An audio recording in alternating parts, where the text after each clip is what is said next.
Hello viewers, এবার পঞ্চম এপিসোডে আবার দেখা হচ্ছে সবার সাথে।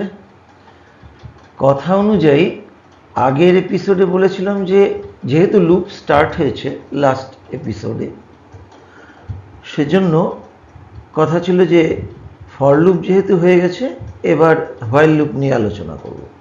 কিন্তু তার আগে যেটা মনে হলো, কিছু বেসিক জিনিস যখন আমি শিখতাম বা আমি ফিল করি খুব, যে আমরা যখন করাই না বেশিরভাগ সময় ওই নিউমেরিক বলতে গেলে শুধু আইএনটি ডেটা টাইপ দিয়ে শুরু হয়, আর ওটা দিয়েই বলতে গেলে শেষ হয়ে যায়। অন্য যে কিছু ডেটা টাইপ নিয়ে কাজ করা যায় বা আছে, ওই ডেটা টাইপ থিওরিটুকুই বেশিরভাগ হয়। ওই ফ্যাক্টরিয়াল, প্রাইম, আর্মস্ট্রং, ফিবো সিরিজ যাবতীয় হয়ে যায়, ওই আইএনটি ধরে অভ্যাস হয়ে যায়। কিন্তু এই যে ডেটা টাইপ, বিভিন্ন ডেটা, একটা ফর্ম ফিল আপের সময় আমরা কি দেখি, রিয়েল লাইফকে যদি অস্বীকার করি তাহলে খুব মুশকিল শেখার সময়। একটু ওই জন্য বলি না, চোখ কান খোলা রেখে আমরা যখন ফর্ম ফিল আপ করি, নামটার মধ্যে কি কোনো ইন্টিজার বা নাম্বার আছে? যেমন একটা এক্সাম্পল নেওয়া আছে, অয়ন দাশগুপ্ত। এখানে কোথায় অনলি অ্যালফাবেটস, মাঝে স্পেস, ডেট অফ বার্থ, সেখানে মাঝে একটা হাইফেন বা অবলিক ইত্যাদি আমরা প্যারামিটার ইউজ করি ওই ডেট, মান্থ আর ইয়ারটাকে সেপারেট করার জন্য। তো ডেট তো একটা ডিফারেন্ট ডেটা টাইপ, তারিখ, যার ইম্পর্টেন্স ভীষণ। যেমন আমি ইলেকট্রিক বিল জমা দেবো এত তারিখ থেকে এত তারিখ, এত তারিখ থেকে এত তারিখ আমার কালেকশন কত হলো, এত তারিখ থেকে এত তারিখ পর্যন্ত অ্যাডমিশন কত হলো ইত্যাদি যাবতীয় দেখবো তারিখ রিলেটেড বহু কিছুই। এবার gender, only one character, F. ওয়েটটা আমার ফ্র্যাকশনাল আসতেই পারে, যেমন 62.5 দেওয়া আছে। এবার সেলফোন নাম্বার, অনেক বড় নাম্বার। এজ আবার শুধুই সংখ্যা, ছোট সংখ্যা। ইমেজ, সেটাও তো একটা ডেটা টাইপ, ছবিটাও তো স্টোর থাকে, না হলে আসে কি করে? এই প্রশ্নগুলো কিন্তু হওয়া উচিত যে এই ডেটাগুলো আমি নেব কি করে? নিশ্চয়ই ইনপুট এই ডেটাগুলো নেওয়া যায়, না হলে স্টোর থাকে কি করে রিয়েল লাইফে? আর আমরা যখন কম্পাইল করি, facts behind compilation, dry run জিনিসটা কি পর্যায়ক্রমে আলোচনা করব। এগুলো ফাঁক থেকে যাবে, আমি সেটা চাই না। দেখা যাক। এবার আমরা একটা প্রোগ্রাম নিলাম বাঁ দিকে, enter your name, that is fully alphabet based, gender only a character, F, transgender বা আদার, এজ, ওয়েট ফ্র্যাকশনাল হতেই পারে, 62.5 কিলো যেটা ওটা দেখাচ্ছিলাম। মোবাইল নাম্বার অনেক বড়, 10 ডিজিট নাম্বার। তো ডিফারেন্ট ডেটা টাইপ এখানে, সেটা ইনপুট নেব এবং সেটা প্রিন্ট করব। এটুকুই দেখি কিভাবে নেওয়া হয়। ডান দিকে আমরা প্রোগ্রামটা দেখি। ডিফারেন্ট ডেটা টাইপ কিন্তু ডিক্লেয়ার কি করে? Character variable accepts only a single character. যেমন জেন্ডারটা ক্যার জি, ওটা স্টোর করে only any character, not only alphabet, তা না, কিবোর্ডের যত ক্যারেক্টার আছে সিঙ্গেল ক্যারেক্টার। এবং এই ক্যারেক্টার কিন্তু সবসময় সিঙ্গেল কোটে হয়, যেমন এমটা single quote. Collection of characters, যেমন নাম, যেমন অ্যাড্রেস, এগুলো অনেকগুলো ক্যারেক্টার, তার মাঝে কিন্তু নট অনলি লেটার, স্পেস থাকে, নিউমেরিক থাকে, তাই না? হি ইজ 23 ইয়ার্স ওল্ড, এখানে তো 23টা আর লেটার না, সেটা কিন্তু ডিজিট চলে এলো, স্পেস থাকে, পাংচুয়েশন থাকে। এই সব কিছুর কালেকশনকেই বলে স্ট্রিং, সেটা কিন্তু ডাবল কোটসের মধ্যে থাকে। এবার ক্যার এন, থার্ড ব্র্যাকেটে 30 দেওয়া আছে, ওটা অ্যারে নিয়ে পরে আলোচনা করব। আপাতত এটুকুই বুঝি যে এন একটা ক্যারেক্টার, ওরকম 30টা ক্যারেক্টার বিশিষ্ট নামটা হতে পারে, এটুকু। এবার আমরা যে ফ্র্যাকশনাল পার্ট নেব, ডেসিমেল পার্ট থাকে যদি, তাহলে সেটাকে আমরা ফ্লোট হিসাবে ডিক্লেয়ার করছি, ফ্লোট ওয়েট। আর ফোন নাম্বারটা যেহেতু সেল ফোন নাম্বার 10 ডিজিটসের অনেক বড়, সেই জন্য আমরা ওটাকে ডাবল ক্যাটাগরিতে ফেললাম, ডাবল পেজ। তাহলে এই 5টা ডিফারেন্ট ডেটা কিন্তু আমরা নিলাম, character data type, integer data type which ignores decimal or fractional part, char in 30 string, actually array of characters, array আমি বলিনি, আপাতত জানি যে একটা ডেটা আমরা নেব যেটা 30টা অক্ষর বিশিষ্ট, ক্যারেক্টার বিশিষ্ট হতে পারে। ফ্লোট যেটা ফ্র্যাকশনাল পার্ট নেয়, ডাবল অনেক বড় সংখ্যা নেয়। কত বড় সেটা আমরা ঠিক এর পরবর্তী স্লাইডে দেখব।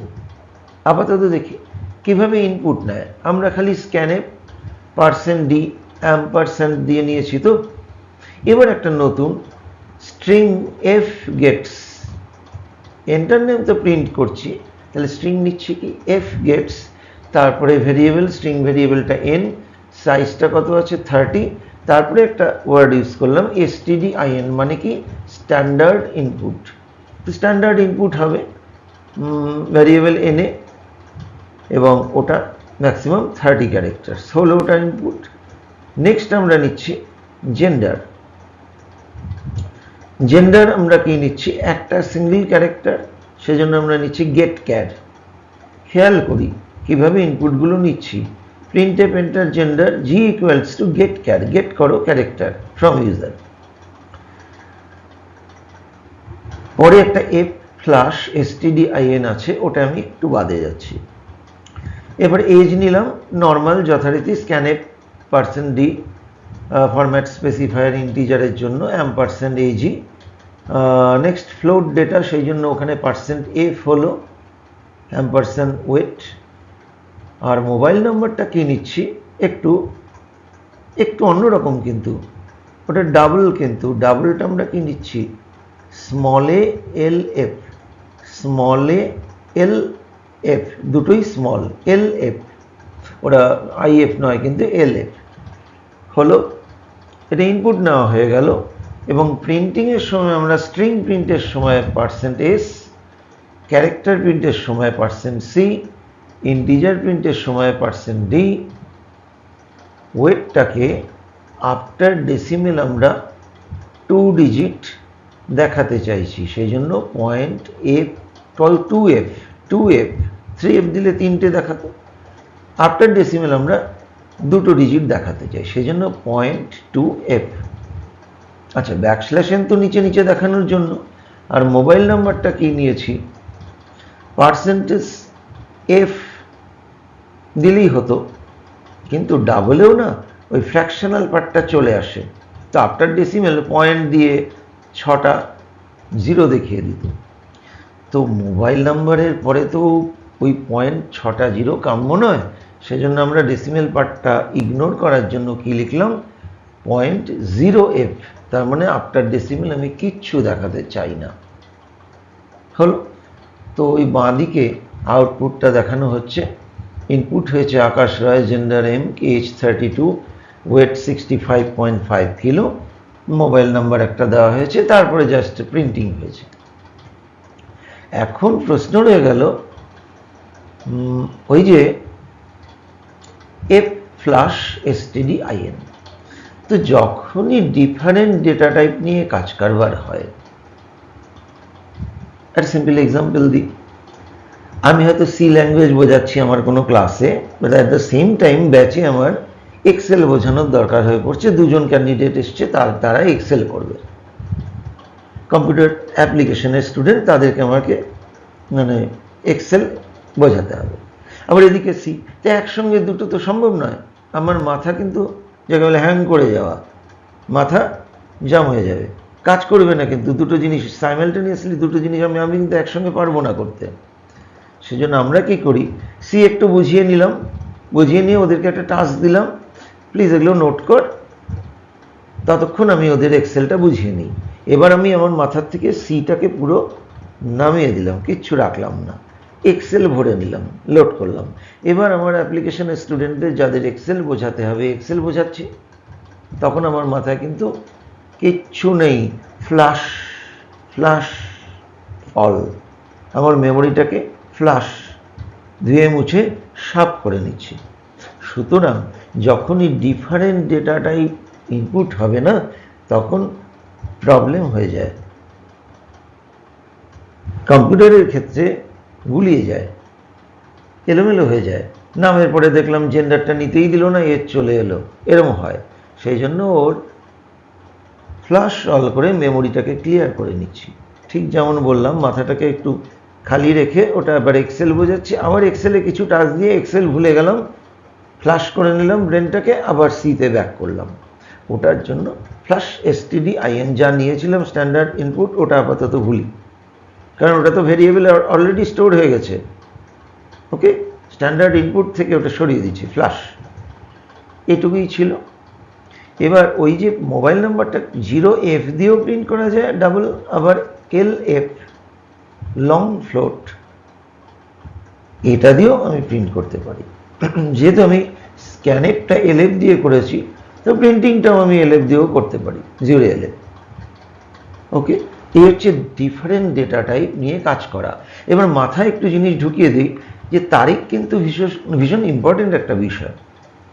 পরবর্তীকালে আমি যদি বলি আমার একটা ক্যাশবুক মেনটেন করব, যে আমার প্রতিদিন কত জমা বা খরচ হচ্ছে, বা ব্যাংকের অ্যাকাউন্টে টাকা জমা রাখবো, টাকা তুলবো, আমার এত তারিখ থেকে এত তারিখ ব্যাংকে আমি কত জমা দিয়েছি, কত তুলেছি সারা মাসে বা মাসের যে কোনো পিরিয়ডে, এই কাজটা আমি ফ্র্যাঙ্কলি স্পিকিং, আমি যখন শুরু করি শেখা, বহু খুঁজেছিলাম বইতেও যে আমি ডেট কি করে ইনপুট করব এবং ডেটের উপরে কোয়ারিজ কি করে করব।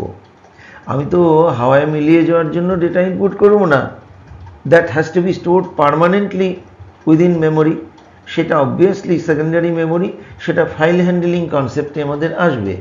তা আমি কিন্তু কোনো বইতে পাইনি, আজও পাওয়া যায় না, বেশিরভাগ বইতেই পাওয়া যায় না যে ডেটটা কি করে সিতে ম্যানিপুলেট হয়। আমার কোয়ারি এইটুকুই, আমি আবার মাথায় ঢুকিয়ে দিলাম, আমি একটু খুঁজি কোথাও যে আমি এত তারিখ থেকে এত তারিখের মধ্যে এন্ট্রি করব, সেইগুলো শুধুমাত্র স্পেসিফিক্যালি ডেট রিলেটেড কোয়ারি করব। বেশিরভাগ জায়গায় আমি কি দেখতে পাই, একটা স্ট্রাকচার ডিফাইন করে দিল, সেটা অনেক পরে আসবে, ওই ইন্টিজার হিসেবে ডেট মান্থ ইয়ার নিল, কিন্তু my point is not that. তারিখের কোয়ারি সম্পূর্ণ আলাদা একটা নাম্বার দিয়ে হয় না, ওভাবে ডিফারেন্ট ওয়ে। তারিখ খুব সুন্দর একটা লজিক আছে এবং সুন্দর ব্যাপার আছে, সেটা বোঝার ব্যাপার আছে। শুধু ডেট রিলেটেড কোডিং নিয়েই আমি আলোচনা করব, অবশ্যই দেখতে হবে, যার জন্যই আমি এই ভিডিওগুলো আপলোড করার চেষ্টা করছি। সামথিং ডিফারেন্ট, কিছু যাতে ফিল করানো যায়, মাথায় একটু দেওয়ানো যায়, যা ভাই ডিফারেন্ট ডেটা টাইপও আছে, একটু দেখি। নেক্সট দেখা যাক ডেটা টাইপের এই যে সাইজ বলছিলাম, যে 8 বাইট রেঞ্জ দেওয়া আছে, সায়েন্টিফিক্যালি বর্ণনা করা আছে। Long double 16 bytes, short integer যেটা আমরা %d দিয়ে নিই 2 বাইটস, টার্বোসির ক্ষেত্রে শর্ট ইন্টিজার যদি হয়। আর ইন্টিজার হলে আমাদের কোড ব্লকস বা এখন যেই কম্পাইলার আমরা অনলাইনেও করি, তাতে 4 বাইট। তো কতটা নেয় সেটা রেঞ্জ দেওয়া আছে, এবং ফরম্যাট স্পেসিফায়ারে কি ইউজ করতে হয় সেটা দেওয়া আছে। এখন ব্যাপার হচ্ছে, যখন এটা কিন্তু প্রশ্ন 32,768, ওটা কোন হিসাব? 2 বাইট মানে ঠিক বুঝলাম না, ওটার ব্যাখ্যাটা নিচে দেওয়া আছে। বাইনারি নাম্বার সিস্টেমের বেস বা র্যাডিক্স কত? 2। আমরা জানি যে binary number system understands only 0 and 1, only দুটো জিনিস, দুটো ডিজিট বোঝে বলেই ওর র্যাডিক্স বা বেস হচ্ছে 2। তাহলে 2 রাখি নিচে, আর 2 বাইট মানে কত বিট? 16 বিটস। ওখান থেকে না একটা সরিয়ে নিলাম, কারণ সাইনের জন্য, প্লাস বা মাইনাস চিহ্নের জন্য একটা বিট কমে গেল। তাহলে 2 to the power 15 equal to ওই ফিগারটাই আসে, 32,768। তো 0 থেকে যদি কাউন্ট করি তাহলে 32,768 যাবে না, 67, ওই যে রেঞ্জটা লাস্ট। আর ওটা স্টার্ট হয় -32,6,782 প্লাস 32,767 অবধি। বোঝানো গেল? আচ্ছা, এবার what happens when we compile and run a program? কি ঘটে যখন আমরা কম্পাইল করি। এবার এখানে আসি, ধীরে ধীরে একটু ভিডিওটা পজ করে কি ডিসকাশন হলো সেটা একটু ভাবি, একটু বুঝি। যত হড়বড় করে বলছি তত হড়বড় করে বোঝা যায় না, কিন্তু এখন ওটাকে আমি এই কোশ্চেনটা নাও বুঝতে পারি আজকে, নেক্সট দিন চালিয়ে এখান থেকে বুঝবো না হয়, এটাও হতে পারে। আগে ওটা বুঝে নিই ডিফারেন্ট ডেটা টাইপ কী করে ইনপুট করে, কী করে প্রিন্ট করে এবং তাদের format specifier. Now come to the next point, what happens when we compile and run a program. আমরা একটা প্রোগ্রাম তো বেসিক্যালি ইংলিশ লেটার, কিছু ডিজিট, কিছু সিম্বলের কম্বিনেশনে লিখি, সেটা whatever it may be Python, it may be C, it may be C plus plus, it may be Java. ওই ইংরেজিতে এই লেটারগুলো লিখি, কিছু সাইন, সিম্বল, কিছু ডিজিট এসব ইউজ করি। তো সেটা তো কম্পিউটার কিচ্ছু বোঝে না। ও কি বোঝে? ও বোঝে 1 and 0, that is machine language. তাহলে কম্পাইলেশন মানে কি? Compiler, it's a program which translates high level language program, মানে আমরা যে ভাষায় প্রোগ্রাম লিখি সেটাকে ট্রান্সলেট করে মেশিন ল্যাঙ্গুয়েজে, so that machine can understand and performs the jobs as per our instructions given in the program. তো কম্পাইল করলে এক্স্যাক্টলি কি হচ্ছে দেখি। ধরে যাক আমরা 2 নম্বর অ্যাডের একটা প্রোগ্রাম করেছি। আমরা জানি যে সি কোডিংয়ের এক্সটেনশন নেম হয় সি। ধরা যাক প্রোগ্রামটার নাম দিয়েছি add.c, যেহেতু সি এর কোড এক্সটেনশন নেম সি হবে। সেটা সোর্স কোড বলে। মূল প্রোগ্রামটা কম্পাইল হলো। কম্পাইলার কি একটা প্রোগ্রাম, যেটা কি করলো, ওটা অনুবাদ করা শুরু করলো। এবার প্রথমেই কম্পাইলার দেখে কোনো ভুল আছে কিনা, সিনট্যাক্সে কোনো ভুল আছে কিনা, কিছু ভুল করেছি কিনা আমরা। তাহলে এরার দেখে, না হলে কোনো এরার হয় না, এবং তখন ফাইলটা একটা আলাদা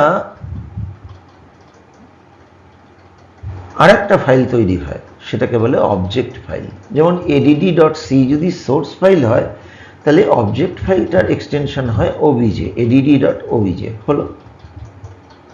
এইবার লিঙ্কারের কাজ।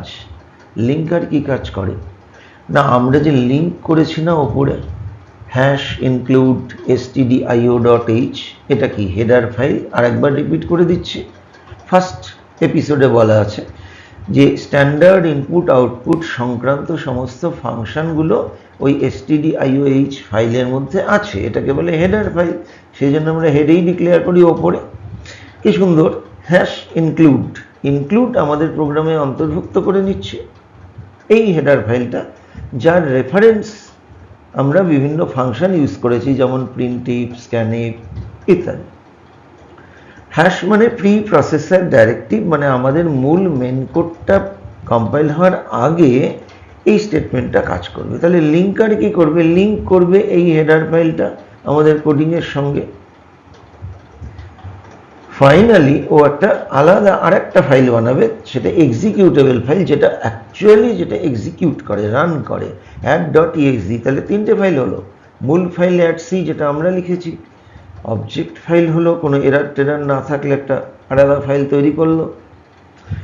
নেক্সট আমাদের হেডার ফাইল বা প্রি প্রসেসর ডাইরেক্টিভ হিসাবে যা যা দিয়েছি সেগুলো ইনক্লুড করলো, একটা এক্সিকিউটেবল ফাইল বানালো। সেটা এইবার তার লোডারের কাজ শুরু হলো। সে লোডার মানে লোড করবে এই প্রোগ্রামটা। কোথায় লোড করবে? র্যামে লোড করবে, তবে তো কাজ হবে। খুব সিম্পল। আমরা যে পড়াশোনা করব, যে নোট লিখছি খাতায়, সেটা কি খাতার মধ্যে রাখলে হবে? এই যে সিটা যদি আমি নোট করে খাতায় লিখে রাখি, তাহলে কি হবে? যতক্ষণ না আমার মাথা র্যাম যাবে, ততক্ষণ পর্যন্ত আমার কোনো কাজ হবে না। কি সুন্দর না? আমি খুব এইভাবে দেখতে পছন্দ করি। আমাদের মেমোরি কয় ভাগে ভাগ করা হয়? 2 ভাগে। Main memory, internal memory, external memory. আচ্ছা, আমাদের খাতাপত্র ইত্যাদি ডায়েরি এগুলোকে এক্সটার্নাল, আমাদের শরীরের বাইরে রাখে, তো এক্সটার্নাল মেমোরির সাথে তুলনা করতে পারি, এবং পার্মানেন্টলি আমরা তো ওখানেই লিখে রাখি, কারণ মাথার উপর পুরোপুরি আস্থা করতে পারছি না। মাথাটাকে যদি আমরা দুভাগে ভাগ করে নিই, মেন মেমোরি আমাদের বডির সঙ্গে তো অ্যাটাচড না, হেডটা, রম র্যাম আমাদেরও আছে, রিড অনলি মেমোরি। আচ্ছা, আমাদের বাবার নাম কি? যেদিন ভুলে যাব সেদিন কিন্তু পাগল হয়ে যাব। বা আমাদের কিছু কিছু অভ্যাস, যে আমরা কারো হয়তো দেরিতে ঘুম থেকে ওঠা অভ্যাস, দেরিতেই উঠি, এটা রম। ওই বাবার নাম কি, মার নাম কি, আমার হ্যাবিটস কি, এই সবই আমাদের রম। ওটা মজ্জায় গেঁথে আছে, বলে জানে স্বভাব যায় না মোলে, অনেকটা ওরকম রমের ব্যাপার। আর র্যাম কি? আর একটা পোর্শন অফ মেমোরি। এই যে এত কিছু পড়ছি, কিছু মনে থাকবে, কিছু বেরিয়ে চলে যাবে, তাহলে ভোলাটাইল হলো না? আস্থা নেই বলেই তো যখন ভুলে যাই আমরা কি করি, সেকেন্ডারি মেমোরি খাতাটা খুলি, আবার একটু র্যামে লোড করে নিই, ব্রেনে লোড করে নিই, সিম্পল। তা লোডার কি করে? আমাদের কোডটা, এক্সিকিউটেবল ফাইলটা র্যামে লোড করে, সেখান থেকে সিপিইউ স্টার্ট করে প্রোগ্রামটা রান করানো। এই হচ্ছে গল্প আমাদের কম্পাইল করার পর কি কি হয়। একটু দেখি, আমরা একটা সি প্রোগ্রাম বলে ফোল্ডার বানিয়েছি, যার মধ্যে মূল প্রোগ্রামটা add.c। যখন কম্পাইল করলাম অটোমেটিক্যালি ফোল্ডারটা খুললে দেখা যাবে, কিন্তু এগুলো দেখতে হয়, কিন্তু শুধু রান করে গেলে হবে না, একটু দেখতে হবে, তাই না? কি দেখলাম? একটা অ্যাড অ্যাপ্লিকেশন লেখা থাকবে, দ্যাট ইজ exe ফাইল, মাঝেরটা, আর নিচে একটা কি কোড ব্লকসে এটা করা আছে add.o, টার্বোসি করলে ওবিজেই দেখাতো, ওটা অবজেক্ট ফাইল। একটু নিচে দেখি আমরা সাইজটা, আমাদের মূল প্রোগ্রাম add.c এর সাইজ ছিল অনলি 82 বাইটস, অনলি 82 বাইটস। সেখানে অবজেক্ট ফাইলটার সাইজ হয়ে গেল কত? 898। সেখান থেকে যখন এক্সিকিউটেবল ফাইল তৈরি হলো 54,024 বাইটস। কারণ কি, ওই হেডার ফাইলটাও তো ইনক্লুড হয়ে গেছে, তাই না? কত বেড়ে গেল না সাইজটা? সুতরাং এগুলো একটু কেন বাড়লো, কিভাবে বাড়লো, আস্তে আস্তে যে বাড়ছে, মূল সোর্স ফাইল কি, অবজেক্ট ফাইল কি, এক্সিকিউটেবল ফাইল কি, কম্পাইল করলে কি হয়, এগুলো একটু দেখে নেব আমরা। আচ্ছা, একটা না অনেকক্ষণ ক্লাস শুনলে আমার মাথা কেমন যেন হ্যাং করে যায়, আমার তো করে যায়। আমরা বলতাম যখন হতো এরকম, অনেকক্ষণ ধরে লেকচার হচ্ছে, অনেকক্ষণ ধরে বুঝছি বুঝছি বুঝছি, বোঝা গেল শেষ দিকটা না আর কিচ্ছু বুঝতাম না। অনেক সময় আমি তো এরকম হতো, বেশিক্ষণ ক্লাস হলে ক্লাসটা খুব একটা ভালো পরের দিকে লাগছে না, বোর ফিল করছি, বাইরে বেরিয়ে এসে তাই কিছু বুঝলি ভাই, শেষের দিকটা পুরো মাথার উপর দিয়ে বেরিয়ে গেছে, কিচ্ছু মাথায় নেই, এরকমই বলতাম। তো এবারে সেই ড্রাই রান, শুকনো রান আবার কি জিনিস? রান করানো মানে তো বুঝি প্রোগ্রামটাকে চালু করা। ড্রাই রান কি? না ভাই, মেশিনে রান করব না, তোমার প্রোগ্রামটা লজিক্যালি যে চলবে, কিভাবে চলবে, এটা খাতায় লিখে লিখে আগে বোঝা, খুব ইম্পর্টেন্ট জিনিস। এটা দেখি, তার আগে একটা ছোট্ট এক্সাম্পল নিই। এক্সাম্পলটা ছিল 5টা নাম্বার ইনপুট করো এবং তার টোটাল দেখো। Write a program to enter 5 numbers, print total. এখন এটা প্রথম অবস্থায় কি হবে? 5টা ভেরিয়েবল নিলাম, স্ক্যানে %d %d %d %d %d, 5টা ভেরিয়েবল নিলাম, t = a + b + c + d + e। Very simple. 500টা হলে কি করব? সম্ভব না। That's why we are using loop here. Loop মানে কি বলেছিলাম, একই কাজ বারে বারে করলে লুপ ইউজ করে। আর যখন জানি যে নির্দিষ্ট কবার চলে লাগবে, তখন ফর লুপ ইউজ করি। ফর লুপটা কবার চললো? 5 বার। ভেতরে প্রিন্টের এনি স্টেটমেন্ট, যদি প্রিন্টএফে আমি কোনো মেসেজ প্রিন্ট দিই, তাহলে সেটা কিন্তু ওই 5 বারই প্রিন্ট হবে। সেটা আমরা ভেতরে কি দিয়েছি, ফর লুপের বাইরে লিখে দিয়েছি enter 5 number, so that user can understand what she has to do, he has to enter 5 numbers বলে দিলাম। এবার লুপের ভেতরে ইনপুট নেওয়ার কমান্ড কি? স্ক্যান। ইন্টিজার %d অ্যাম্পারসেন্ট নাম। এবার মুশকিল হলো একটাই তো ভেরিয়েবল নিচ্ছি, একটা ভেরিয়েবলে তো একের বেশি নাম্বার স্টোর করা যায় না। নিচে যে নিলাম 12, তো নামের মধ্যে 12 স্টোর হলো, next time when we enter 8 it will be stored within same variable num and previous 12 will be replaced by the new number। নতুন নাম্বারটা দিয়ে পুরনোটা রিপ্লেস হয়ে যাবে ন্যাচারালি, একটা ভেরিয়েবলে তো পসিবল না।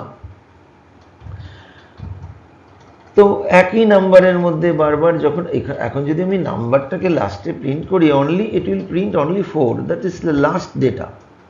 কিন্তু তাহলে আগেরগুলো যোগ করব কি করে? আমি একটা ভেরিয়েবল নিয়েছি for summation s equals to 0 এবং লুপের ভেতর নিয়েছি s equal to s plus নাম। ফাইনালি আমি প্রিন্ট করাচ্ছি s। প্রথম অবস্থায় এটা খুব স্বাভাবিক, এটা আবার কি হলো, ব্যাপারটা কি হলো? এটা এই ব্যাপারটা কি হলো দেখতেই বলছি ড্রাই রানের শরণাপন্ন হতে হবে। দেখি তাহলে এই ড্রাই রানটা এবার দেখা যাক। আমরা 5টা স্টেপে ভাগ করলাম, স্টেপ 1 2 3 4 5। তাহলে s এর ভ্যালু কত? প্রথমে 0, আর আমাদের নামের ভ্যালু কত হলো? 12। তাহলে স্টেটমেন্টটা কি লেখা আছে? s equal to s plus নাম। তাহলে কত হবে? It will be 0 plus 12। Second স্টেপে s এর ভ্যালু কত হলো? 12 হয়ে আছে, কিন্তু নাম equal to someone entered 8 as value of নাম। তাহলে s এর কারেন্ট ভ্যালু কত হবে? s এর previous value that is 12 plus nums current value 8, it will be 20। Third স্টেপে আসি, s 20 হয়ে গেল, কিন্তু নামে কেউ এন্টার করলো 15, then again value of s will be changed. New value will be s এর previous value 20 plus nums present value 15। তাহলে 20 প্লাস 15 হয়ে যাবে কত? 35। স্টেপ 4 এ আসা যাক, s হয়ে আছে 35, নাম যদি 6 হয় তাহলে s এর ভ্যালু কত হবে? 35 plus 6 41, and finally fifth number কেউ এন্টার করলো 4, তাহলে সাম দ্যাট ইজ s এর ভ্যালু হয়ে আছে 41, এর সঙ্গে এই নামের প্রেজেন্ট ভ্যালু অ্যাড হবে 4, ইট উইল বি ফাইনালি 45। এবার লুপ শেষ হয়ে যাবে, 5টা স্টেপ হয়ে গেল। তো আমরা সাম হিসাবে s কে প্রিন্ট করে দিচ্ছি। ক্লিয়ার? এটাকে বলে ড্রাই রান। ঠিক আছে? তাহলে খুব মাইনিউটলি আমাদের কিন্তু বুঝতে হবে জিনিসটা। আর অনেক সময় শুধু এগিয়ে গেলে হবে না। আমি দেখেছি যখন প্র্যাকটিক্যাল ক্লাসে আমি হয়তো ভাবছি বাহ আমি দারুণ বুঝিয়ে দিলাম, এই বোধহয় সবাই বুঝে গেল, দারুণ বুঝিয়েছি আমি, ও বাবা ফর অবধি চলে গেলাম, দারুণ সবাই ফর একেবারে বুঝে গেছে শিওর। না না, একেবারে প্রিভিয়াস কোনো একটা মডিউলো বা ইন্টিজার অপারেটর নিয়ে সাধারণ কোনো প্রোগ্রাম দিলাম, আটকে গেল।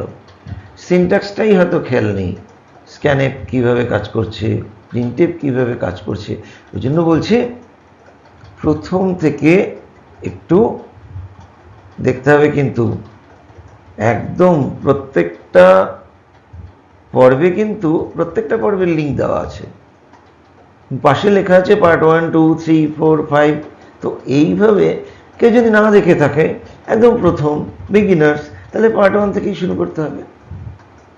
আর যদি কারো ইফ অবধি বেশ ভালো sound efficient enough to do various problems based on if else condition, তাহলে সে ফর লুপটা দেখতেই পারে। ঠিক আছে?